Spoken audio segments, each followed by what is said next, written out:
What's going on, guys? Welcome back to another episode of Renegade Home Theater on the Renegade Pop Culture Podcast Network. My name is Mike. I will be your host for this evening. Joining me is my co-host, Jacob. Howdy, howdy. Oh, wait, that's the other guy.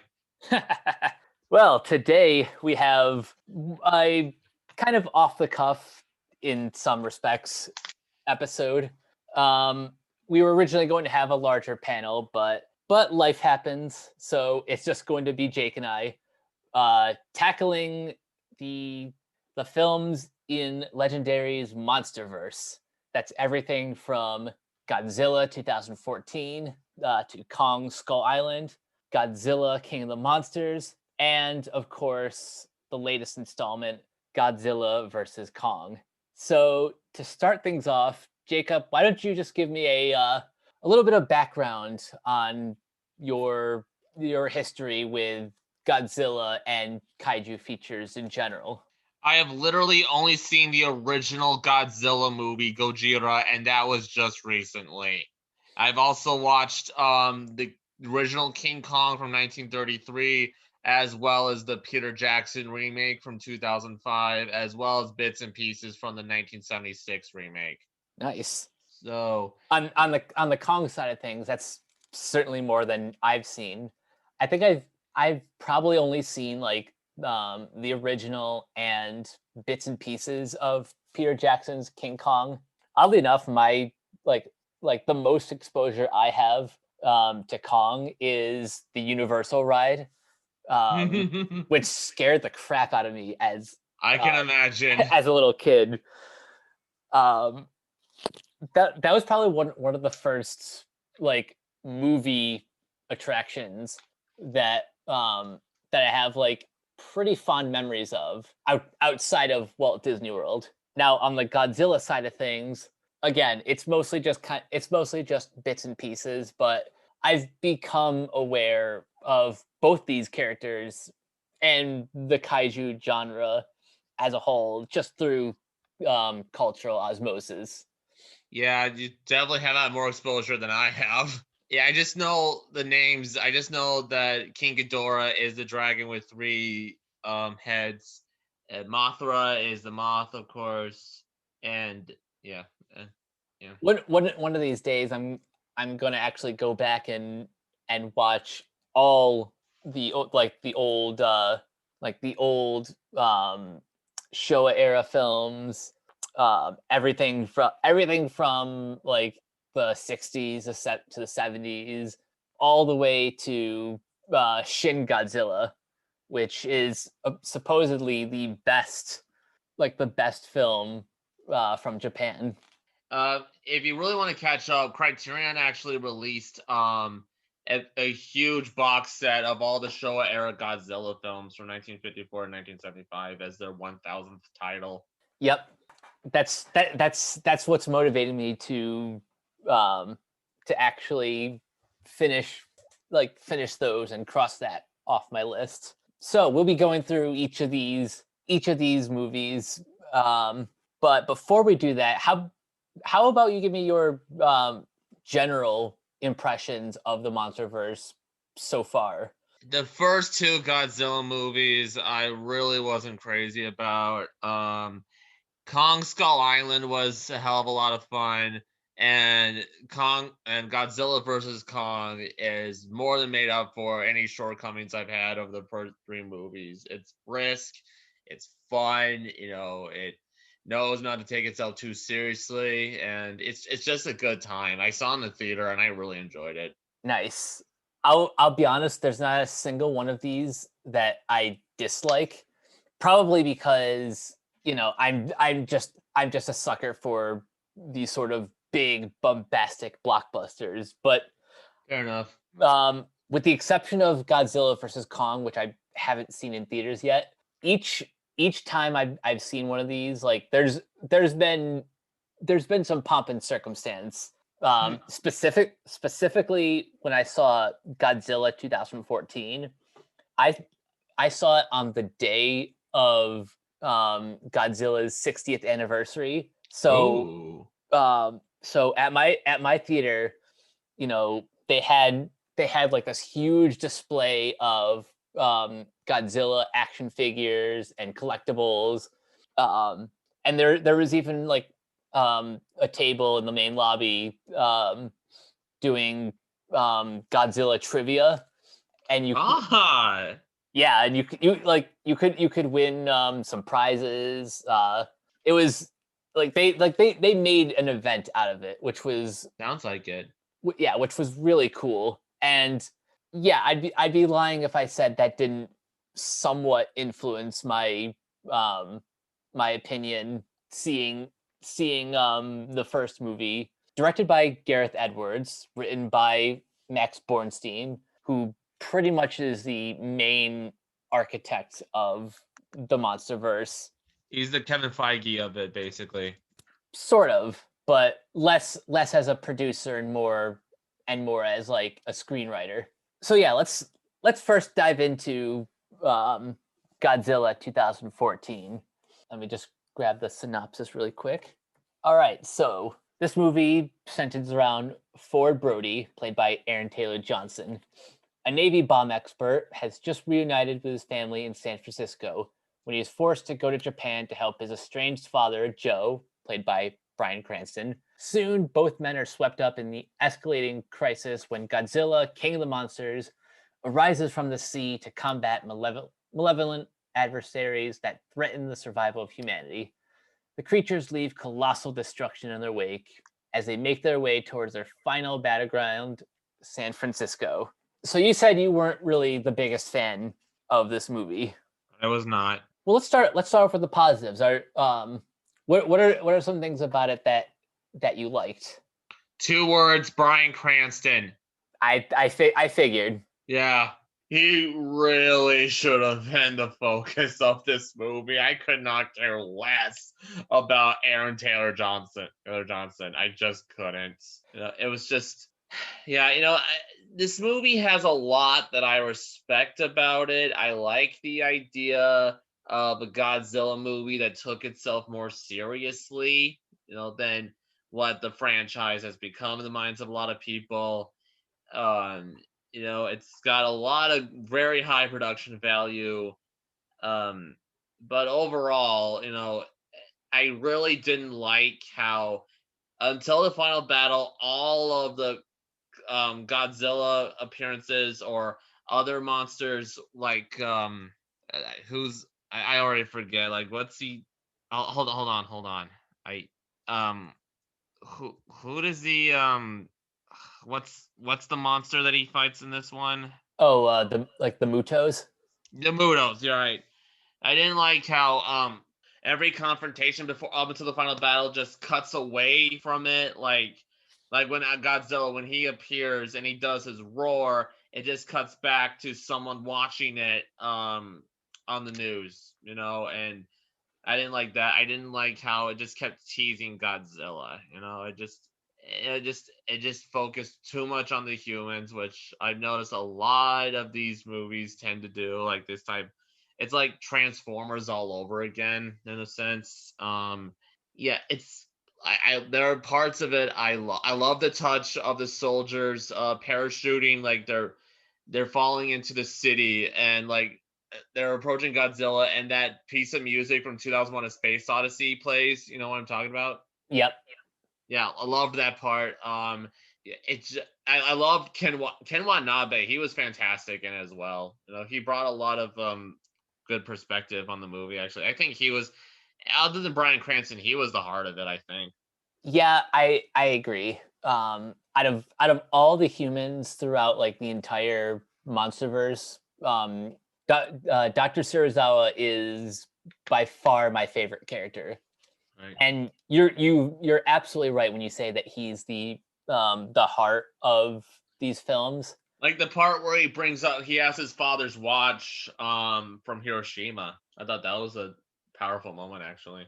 Oh yeah, yeah, certainly. What one thing you touched upon was the the the focus was put too much on the humans as opposed to the monsters, which yeah, that's a problem when you're going to the movie to watch Godzilla.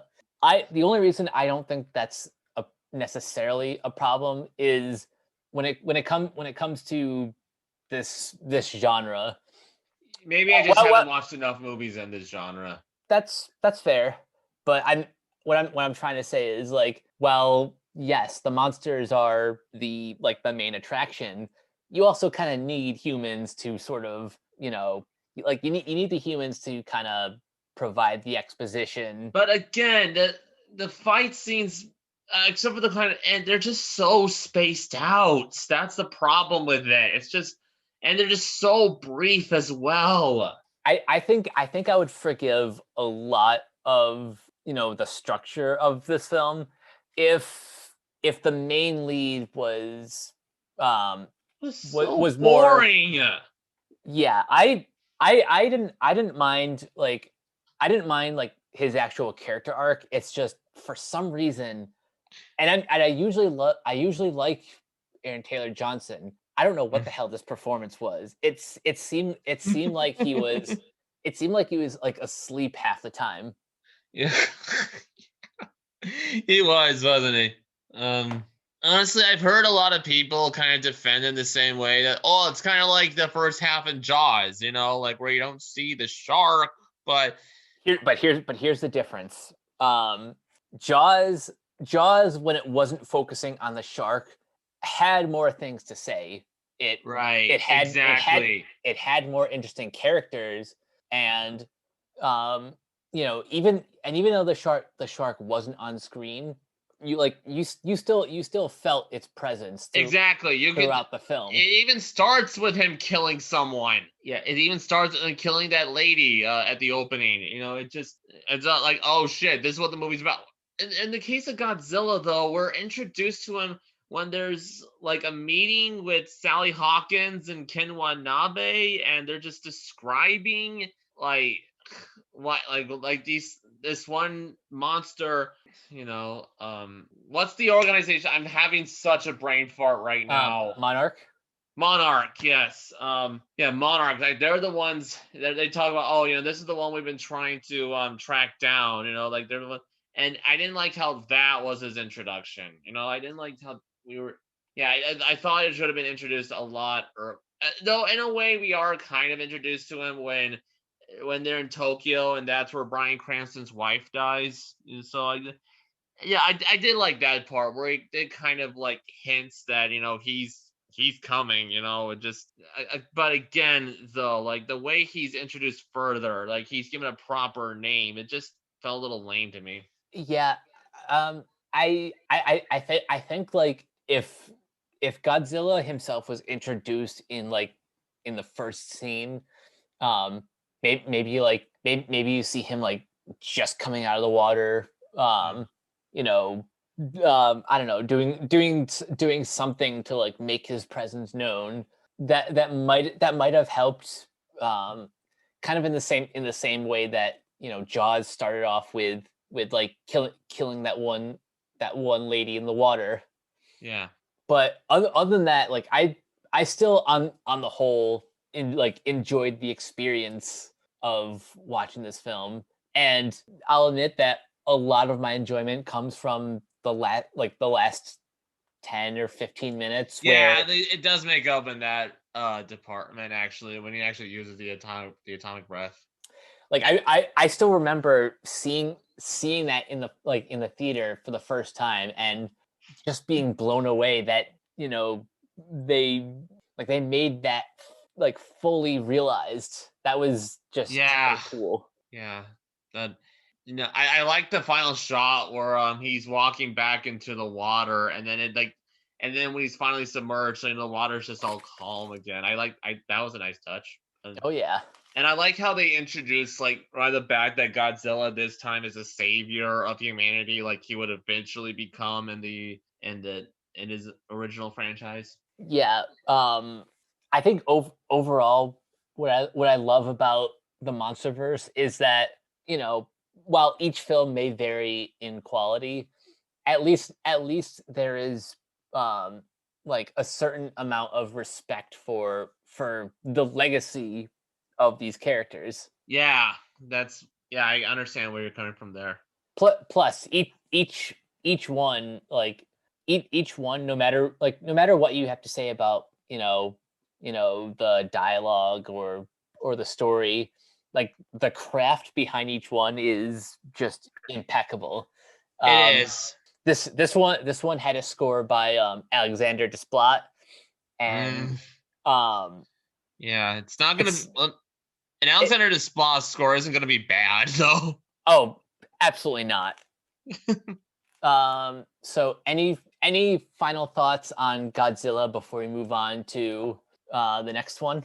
I'm not even against the idea of a slow burn Godzilla movie. I just like I kind of think like that kind of thing would be interesting if you just saw the entire thing through Godzilla's perspective. That would Like that would have been and that make would it have been almost like an different. art film in a way. That actually would have been interesting. But yeah, too much focus on the humans. Not much more I can say that hasn't already been said. It it has enough good elements where I would marginally recommend it. I would well, I'm sort of a completionist where like if you have any interest at all in in this genre, you have to start here. Right. Um Yeah, that makes sense. Like it's the same reason why I think the best way to watch the MCU is with the first Iron Man movie. And just I'm one of those few Marvel fans who likes to watch the movies in release order instead of chronological order. Yeah, I get that.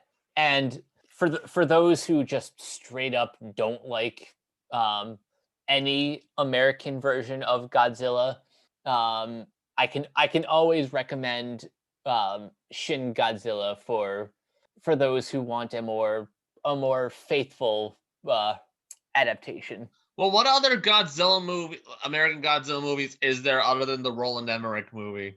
Exactly. Yeah. All right, so moving on to our next film, we have Kong Skull Island. Um, this one's kind of interesting. It's obviously it's a prequel to the MonsterVerse, but it's I believe when this movie was first announced, people either assumed it was like a sequel or a prequel to Peter Jackson's King Kong film, Really? and to be honest, for a while that actually was the case. Hmm. Back in 2013, Yeah, uh, I heard that. yeah, back in 2013, Adam Wingard, who ironically would direct Godzilla versus Kong, was attached to it was just called Skull Island, and it was going to be a sequel to the 2005 film. But then things behind the scenes changed. The film moved from Universal to Warner Brothers, and then we ended up where we are now. Um, so what we have here is in Skull Island. It takes place in Vietnam era. yep. All right, so scientists, soldiers, and adventurers unite to explore a mythical, uncharted island in the Pacific Ocean. Cut off from everything they know, they venture into the domain of the mighty Kong, igniting the ultimate battle between man and nature. As their mission of discovery soon becomes one of survival, they must fight to escape from a primal world where humanity does not belong. So, um, I'll start with you. You said that you really like this one, right? Yes, it was very fast paced. It was very fun. It had some great deaths in it. y- it was even I loved the parts with John C. Riley. Okay, I thought he was the real star of it. Yeah, John C. Riley was definitely the scene stealer. I also him and Brie Larson. She brought a real soul to the movie. I think Yeah, she, she's basically this movie's version of Anne. yeah, they certainly like they certainly go out of their way to frame her as the Anne of the monster verse. Yeah.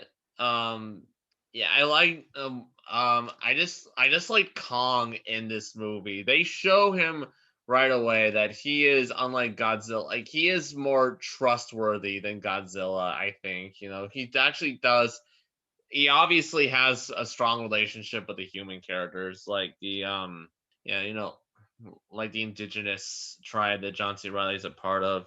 He basically he protects them from the skull crawlers, doesn't he? Yep. Yeah. Yeah, I loved the look of this movie. It felt like a 70s movie. It really did. Yep. Larry Fong was the director of photography. He's one of Zack Snyder's frequent collaborators, and Hmm. yeah, I think he did an incredible job making this look, making it look like a you know, a very Shoddy, very B movie, like very grimy type of flick. Yeah, I love it when when a Hollywood movie does that. yeah, that's just something I love about period pieces, like especially when filmmakers go out of their way to like to be as close to like the setting as possible.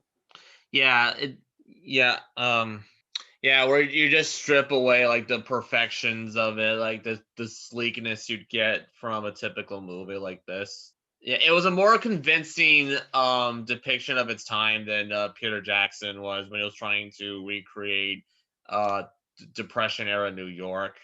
It's been a while since I've seen Jackson's movie. I might have to go and rewatch that It's soon. far from perfect, that movie, but it's yeah, I still admire it in a lot of ways, warts and all. Yeah, a lot of people complain that that the movie is too long, that you could So fit. long with characters you don't care. I digress though. Um, one thing I love about this movie, obviously more so than Godzilla, is while there are a lot of humans, each one has like a very distinct personality, and it helps that this is like just a freaking all-star cast. Like you have Tom Hiddleston, Samuel L. Jackson, John Goodman, Brie Larson, Jing Tian, Toby Toby Kebbell, Kebbell, um, John Ortiz, Corey Corey Hawkins. Hawkins. We're both on the same Wikipedia page. Talk about serendipity. uh yeah, this cast is insane, and then they may come off as sort of like Flat. yeah, they're not really the most like dynamic characters. um it's pretty much the actors themselves that are like that like it's like the actors themselves are kind of like injecting their own personality, and that kind of Yeah. Yeah, Samuel Jackson is kind of just it's Sam Jackson, so take that for what it's worth. You get what you want from a performance like him. definitely. It is a very fast. Like I've heard a lot of people complain this movie moves too quickly. Would you agree with that? I don't agree that that's a criticism.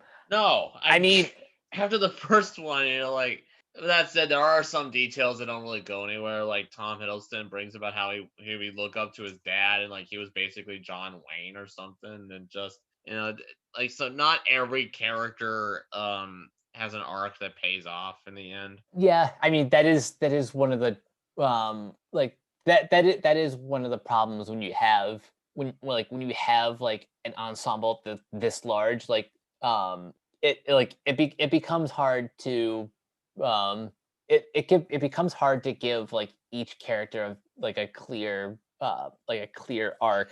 I am convinced it can be done, though. I'm certain there are movies that have a huge ensemble cast. They're able where each character pays off in the end, and like that that when the director really milks that character for all it's worth. This just is an example of it. Right. What do you think about the deaths, though? Because yeah, that was a highlight, I think. The deaths were gnarly. Yes. I think one of the funniest ones, and it's been going around on Twitter.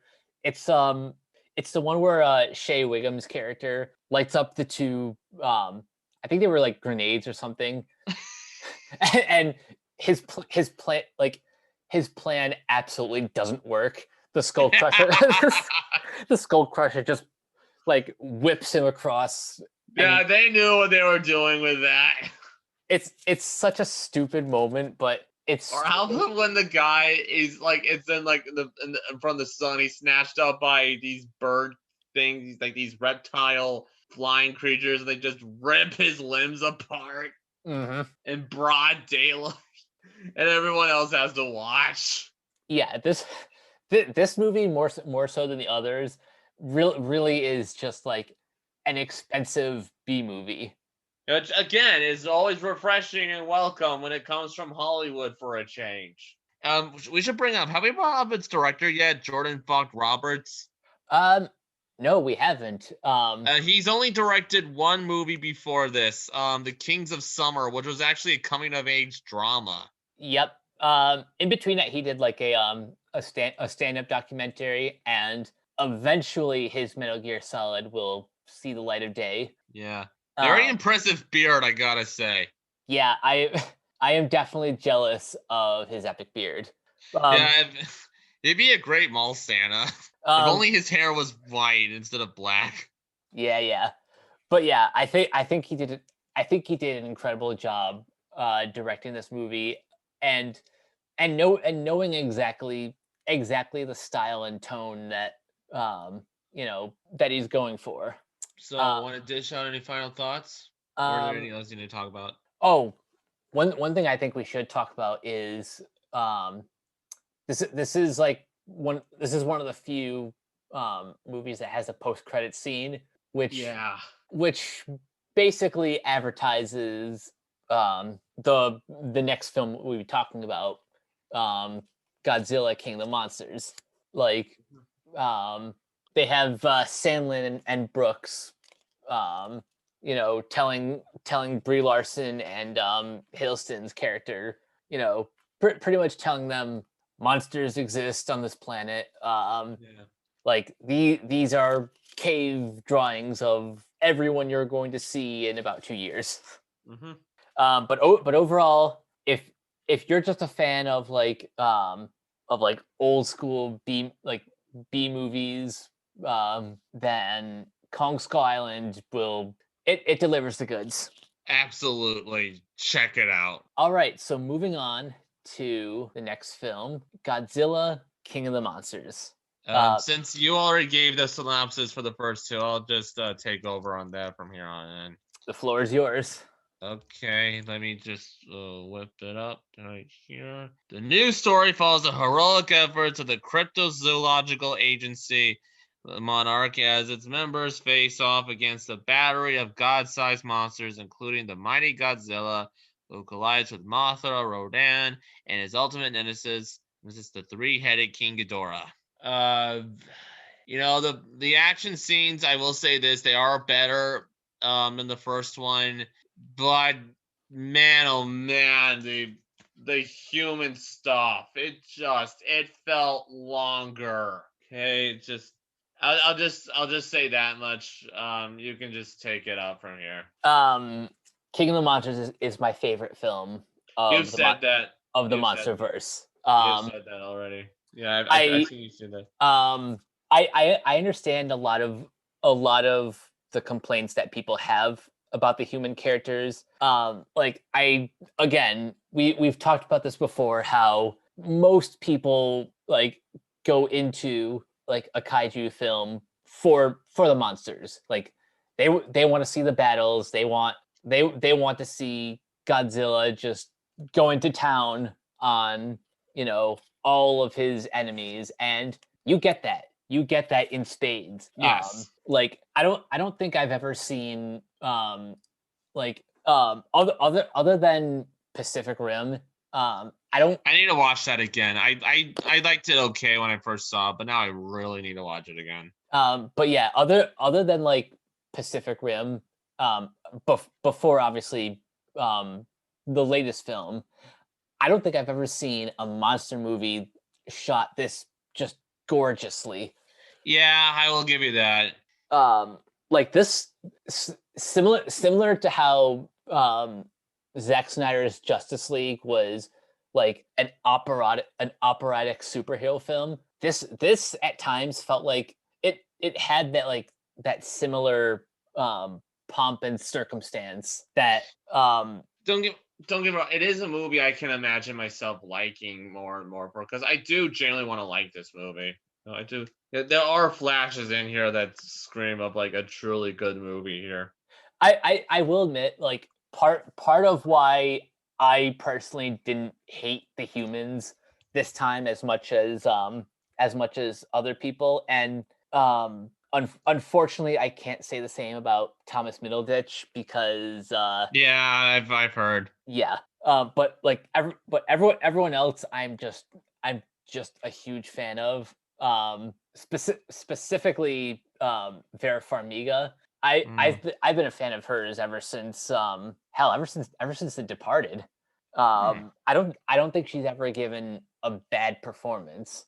And while she is obviously very much not a saint in this movie, Yeah, that's an understatement. she at least has an understandable motivation.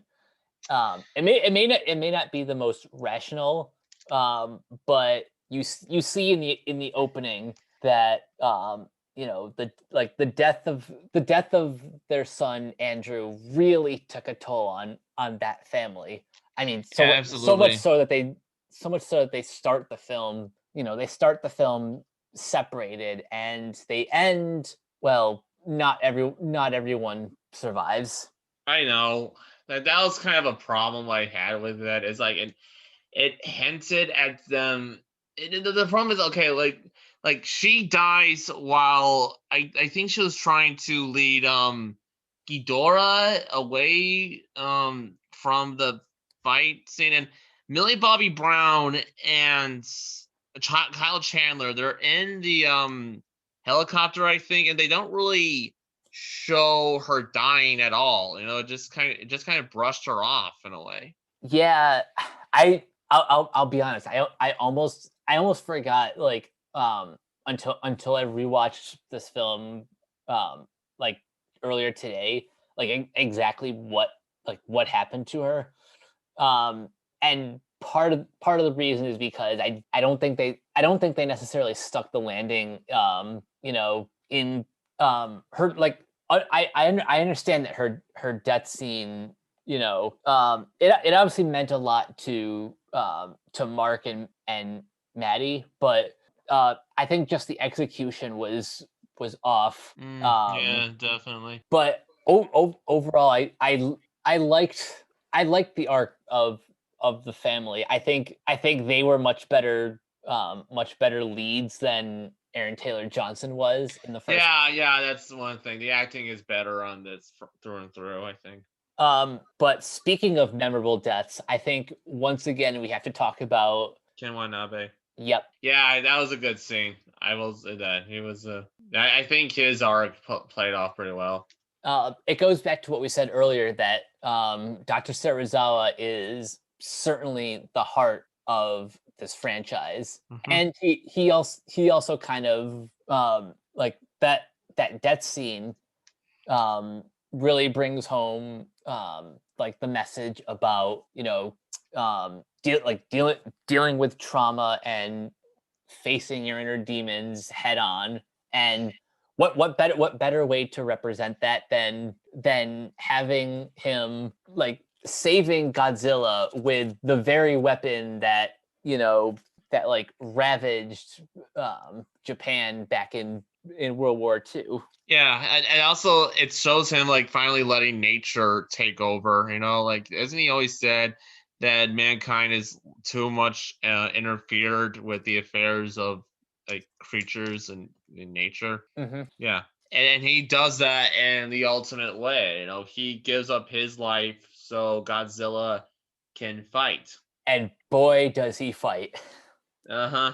And a problem I, to an extent, have that a lot of people do is that the fight scenes are too blurry. Like, it's never in clear daylight, because when he's fighting King Ghidorah, it's in Antarctica and there's snow blowing everywhere. And when he's fighting Rodan, there's ash and there's smoke everywhere. And when he's fighting all the monsters at once, including Mothra, it's covered in rain. Okay, so that's It's one that I kind of had. What? It's a similar problem, and I love both these movies, but both this and Pacific Rim do sort of the same thing where most, if not all, of the fight scenes take place either at night or during heavy rainfall. But even then, didn't Pacific Rim have a fight where it was like there were neon lights everywhere? I'm sure there was at least one fight that was like that. What I love though about this movie is sure, you can argue that they could have done a better job with the lighting of some of these fight scenes, but I think it's like you can still see like the staging like pretty like you can see how well choreographed these are, even if they're not necessarily the most brightly lit. And also, I think one of my favorite shots is the first time you see Mothra like fully formed. It's Oh one of yeah. it's one of the most beautiful like one of the most beautiful scenes in any monster movie that I've seen. One thing I like is when Rodan, when he rises up from the volcano, and it's like in the background, in the foreground there's like a cross, and it that was actually kind of a powerful image. Yeah, I think each one of these monsters has a great a great entrance. Right. Yeah, like I said, there's something operatic about the way these monsters are presented. And I think director Michael Dougherty does a good job of really capturing the size and the scope of these larger than life titans. Yeah, that is when he actually allows them to to take up the screen. Um, are there any character are there any human characters other than Dr. Serizawa that you liked? Not really. No, not really. I just Vera Farmiga. She just doesn't have understandable motivation enough for me to actually get by her at all. Like like when she gives that speech about mankind is a virus or whatever, it makes me really hard to sympathize with her. That was one problem I had with it. I didn't really buy the relationship between her and Kyle Chandler and Millie Bobby Brown. I just didn't buy it because they're separate so much throughout the whole thing. That was a problem I had with it. I think I feel like maybe if this movie was, I don't know, 10 minutes, 10 or 15 minutes longer, and they gave us a little bit more time to develop a little bit of the family before they split up, it would be a little bit easier to it would be a little bit easier to care about keeping them together. But I don't know, as it is now, I thought their arc worked just fine for me.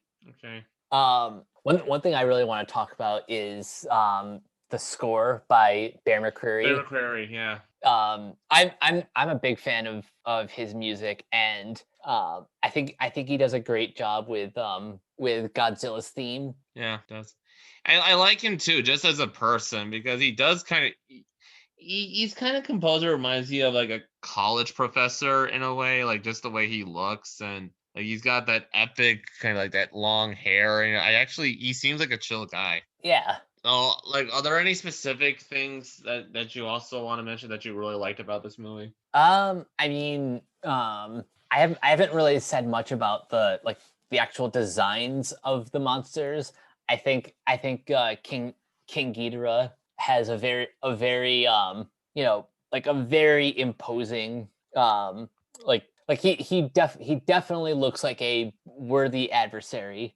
Yeah. And I like how each of his three heads have like distinct personalities. You have like the leader in the middle, Yeah, I've heard that. Yeah. and then you have his other two heads are almost like the head like the henchmen or like his brothers.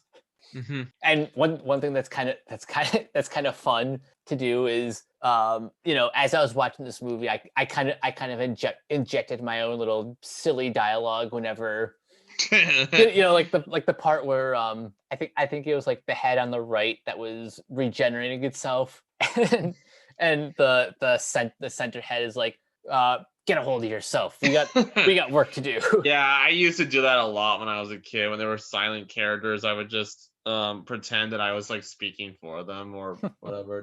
That is fun to do. Other than that, like, I don't know.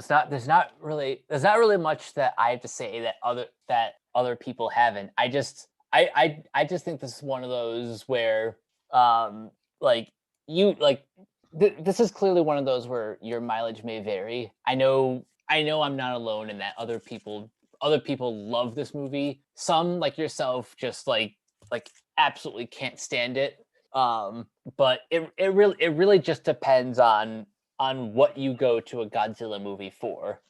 Yeah, again, there are some flashes in here, like in the first one, that really hint at a better movie. It's just, I really do want to enjoy it. Like, I wanted to enjoy the last one, but there's just too much I just had to go through, And again, the fight scenes are just way too spread out for me to actually have been invested in it. So, maybe if I give another shot and I'm a little more understanding, maybe, but for now, it's just it's like a step forward and a huge step back at the same time, and that's disappointing.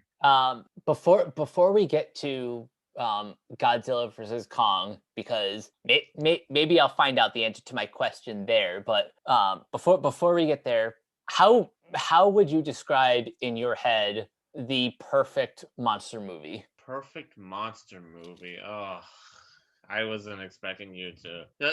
A perfect monster movie is where the fight scenes are like 75% and the human characters are like 25%.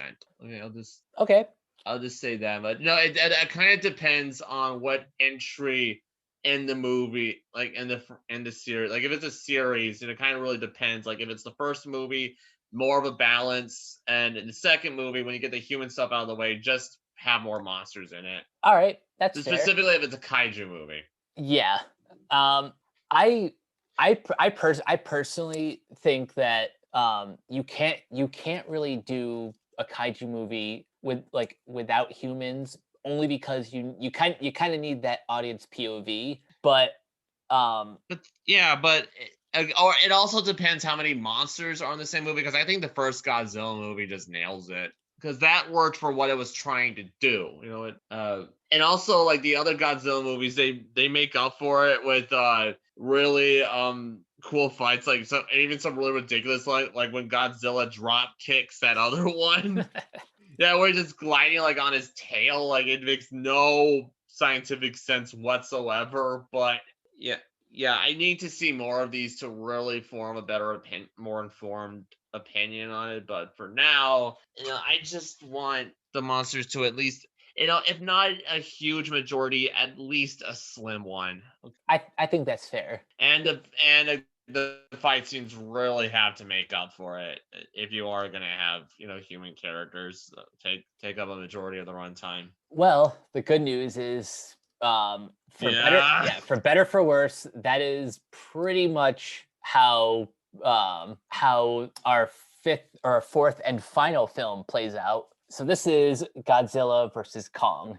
Oh yeah. Yeah. So Kong and his protectors undertake a perilous journey to find his true home. Along for the ride is Gia, an orphaned girl who has a unique and powerful bond with the mighty beast. However, they soon find themselves in the path of an enraged Godzilla as he cuts a swath of destruction across the globe. The initial confrontation between the two titans, instigated by unseen forces, is only the beginning of the mystery that lies deep within the core of the planet.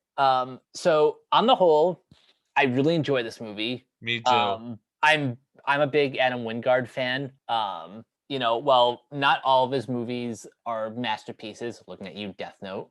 And also looking at you, Blair Witch.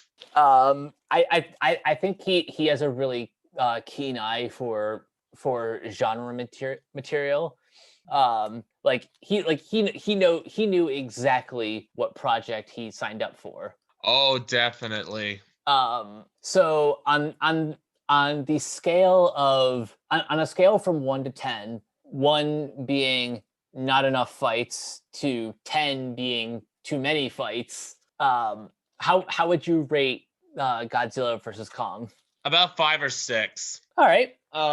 It's not so much about the fight scenes, it's like what you do, like what happens between them and how kind of long the battle scenes are. This one hit that ratio, that Goldilocks zone really well, I think. Like, yeah, I dug the hell out of this movie. I really did. I liked how it was just a no bullshit kaiju movie. Like, it made up for any problems I had with the previous 3. There's nothing in this movie other than Godzilla versus Kong that's really that memorable. There's not that much stuff between the humans that you haven't seen before. But again, the movie, it's Godzilla versus Kong, man. It's it's just like, I really admire that this movie just focuses so much on that even if nothing else feels original, that you still get what you came here for, and I just loved it for that. Yeah, I think like for if nothing else, this movie is exactly what it says on the tin. And you don't just get one battle, you get 3. 3 for your two buck. two of them are the titular fight between the self-proclaimed king of the monsters and the king of Skull Island. But the third fight, for better for worse, carries on the age-old versus tradition of the two main characters have to team up and face the A bigger enemy. yeah, the third party that kind of instigates the conflict in the first place. Yep.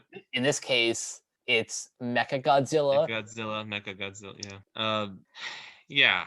Again, this movie, it's just a part of me kind of thinks this movie kind of plays like a movie that other characters would be watching in a separate movie. You know what I mean? How in the movie people are like, oh, we're gonna see Godzilla versus Kong, and it just kind of has the same plot points and the same types of characters you'd expect from a movie like this. One thing I'm a little bit disappointed in. Well, disappointed may not be the right term, but I think as far as the human characters are concerned, I wish like the humans on like each of the different sides had some time to maybe join forces, or like, I don't know, work together to stop Mechagodzilla. Also, again, this is one of those one of those stories where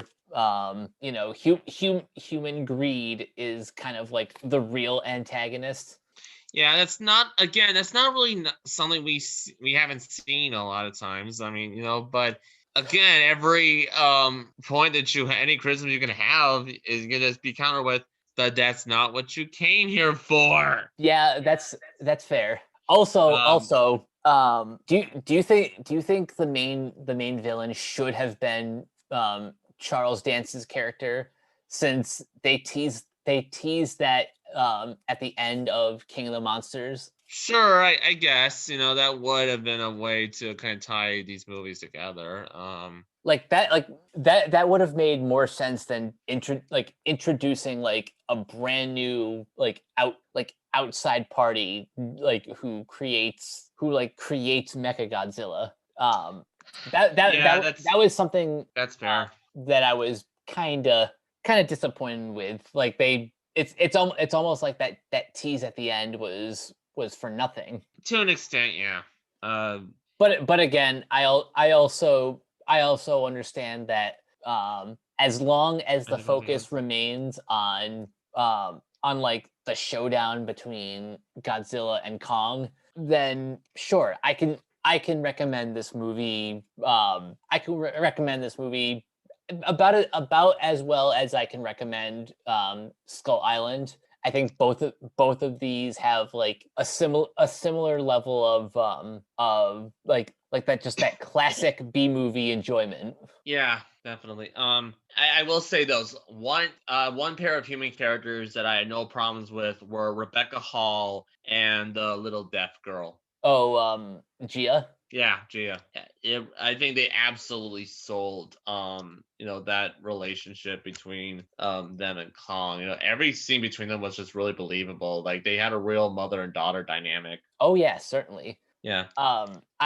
I'm Although again, like the part, you've kind of seen that where there's like this special kid who has a certain friendship with a monster, big, and kind of is the one that calms them down, and again, but it was done well. It was done well, I thought, and also I really liked the opening of this movie where it just starts with Godzilla, King Kong waking up on Skull Island, and he has that beard, and he walks to the lake while he's scratching his ass, and it was a clever and cute way to start the movie, I thought. Yeah, the opening was kind of fun. It was just sort of like a day in the life of Kong. Yeah, very tongue in cheek. Yeah. Um, Actually, we should also mention the actress playing Gia, Kaylee Huddle. She's actually deaf. yeah, I was just gonna bring that up. Like really on point casting with Yeah, like that what John character. Krasinski did in A Quiet Place. I'm I'm glad that more of those roles are being offered to to the appropriate actors. Yeah, it's something we're seeing more and more of. And as someone who's actually on the autism spectrum, I appreciate that. And I hope we can actually see actual autistic people play autistic characters. Yeah, the more representation, the better. Hmm. Definitely. What do you think about Brian Tyree Henry and Millie Bobby Brown and who's the British Julian Dennison? What'd you think of that? I thought their B plot was fine. It is nice to see Millie Bobby Brown's character return. Yeah.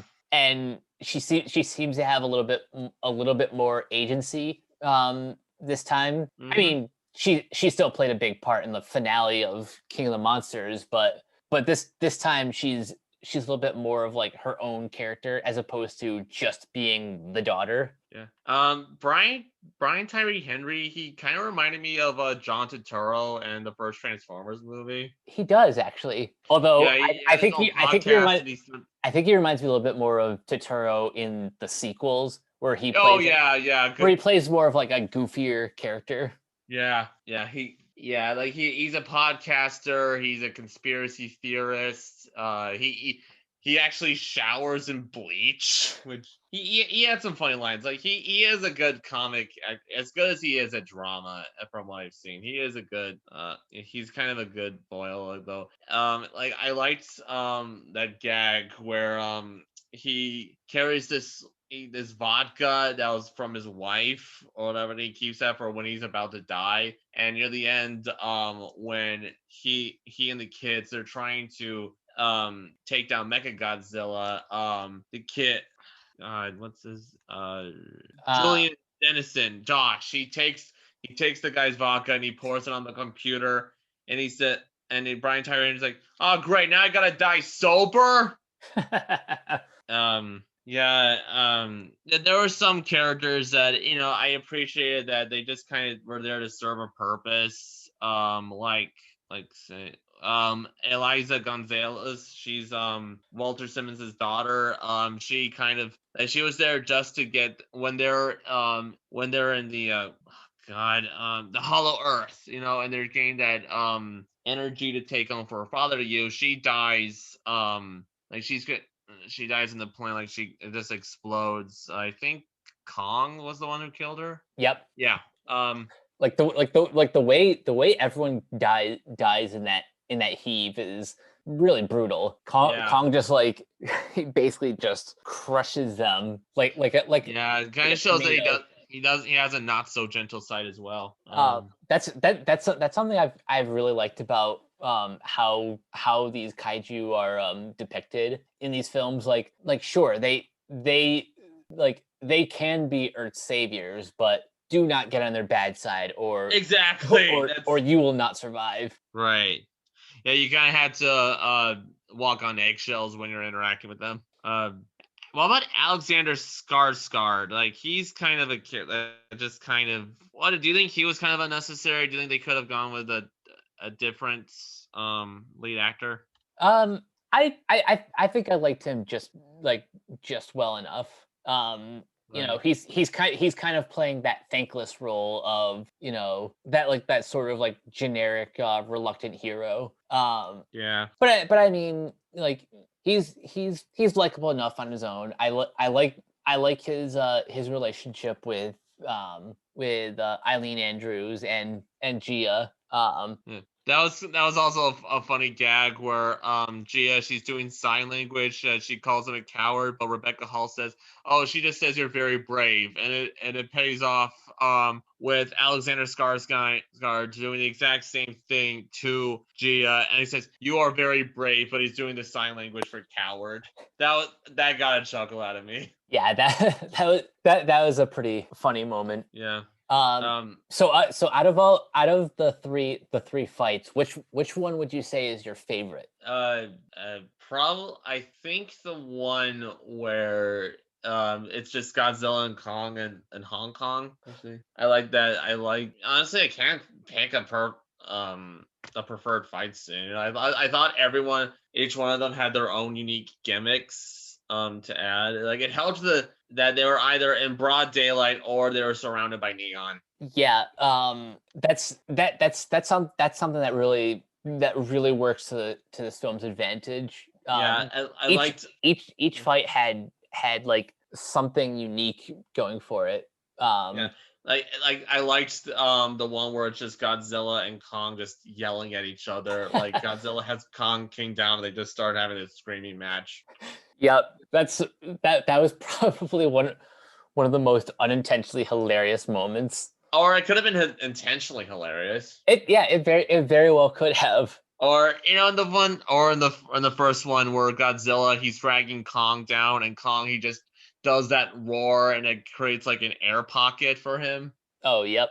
Yeah. I And even when Kong's just going around Hollow Earth, that was pretty neat. When he was just kind of hopping around in a sense, like he was just kind of like all the gravity is just inverted, and I like when he was fighting those monsters as well. And yeah, this movie, it just kind of, it delivers. Like, there's nothing else I can say is that I admire it for understanding that, just kind of, it plays itself so earnestly that I just can't help but love it. And one thing I got to mention, because this movie's available both in theaters and HBO Max, I appreciate it because when I was seeing it in the theater, there was a part where I had to go to the bathroom, and I came back, and I could watch the exact same scene play out when I watched it on HBO Max. Yeah, I think I know Warner Brothers has said before that they're probably not going to continue this whole Yeah, it's gonna game stop date. in 2022.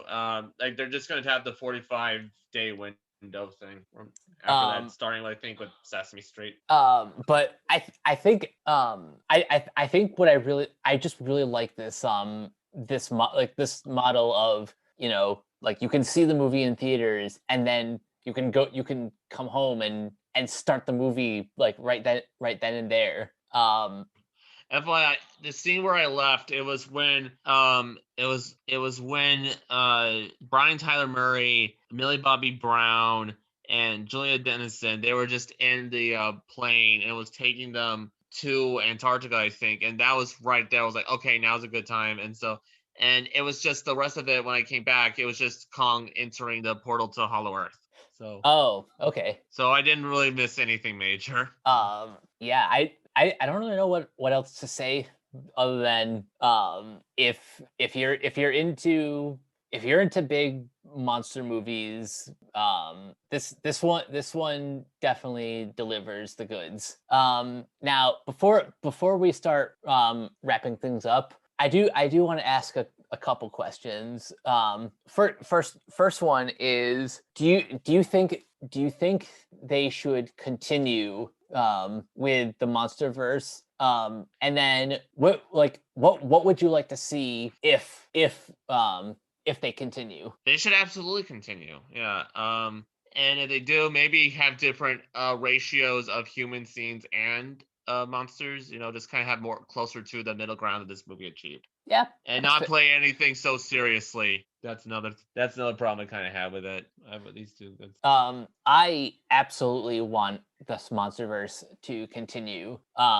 There are more monsters that that have yet to be adapted for a Western audience that I would love to see either Godzilla or Kong fight in the future. I if they ever do like an American version of Gamera, that would be fun too.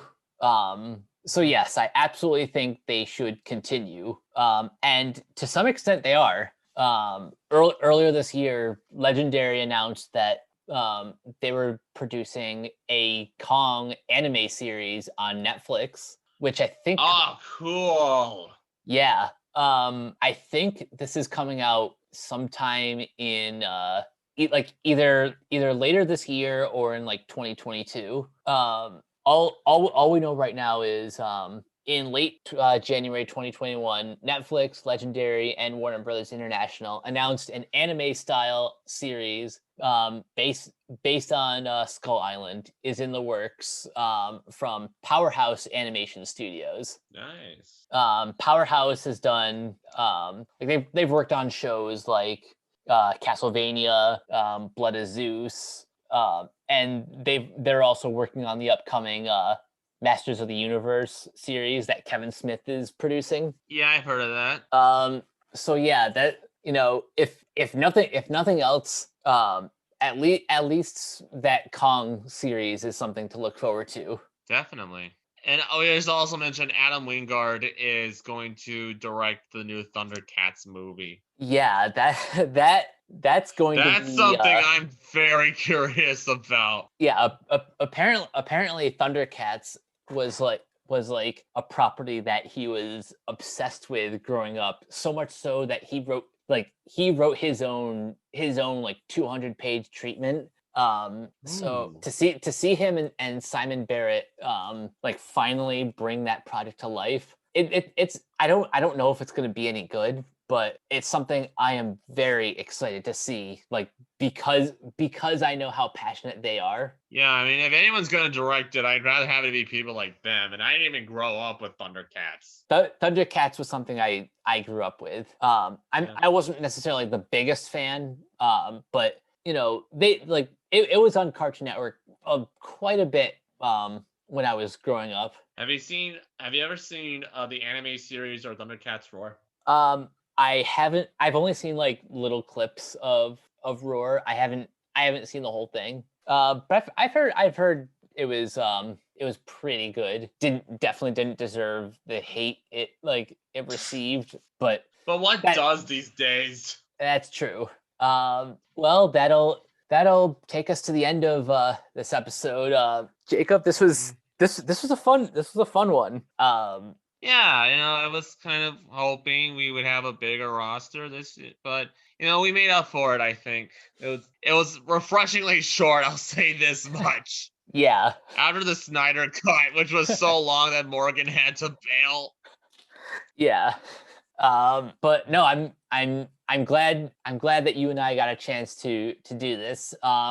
Before we head out of here, where can everyone find you online? You can find me on Twitter under Jacob Crable, KREHBIEL. I'm also part of the Renegade Pop Culture group on Facebook, known as Streamin' Demon. And I also have my own Letterboxd account too, Streamin' Demon. Nice. And you guys can find me on Twitter at Captain K42. You can check out all my quick thought reviews on letterboxd.com/CoachK42. You can find me in all the various Facebook groups just at my name. You can check out Renegade Pop Culture on Facebook and Twitter at Ren Pop Culture. You can listen to all of our podcasts on Anchor, Spotify, Apple Podcasts, wherever you listen. And everything can be found at renegadepopculture.com. Need an escape? So do we. So do we. That'll be it for this installment of Renegade Home Theater. We will catch you guys later. Peace out. See ya.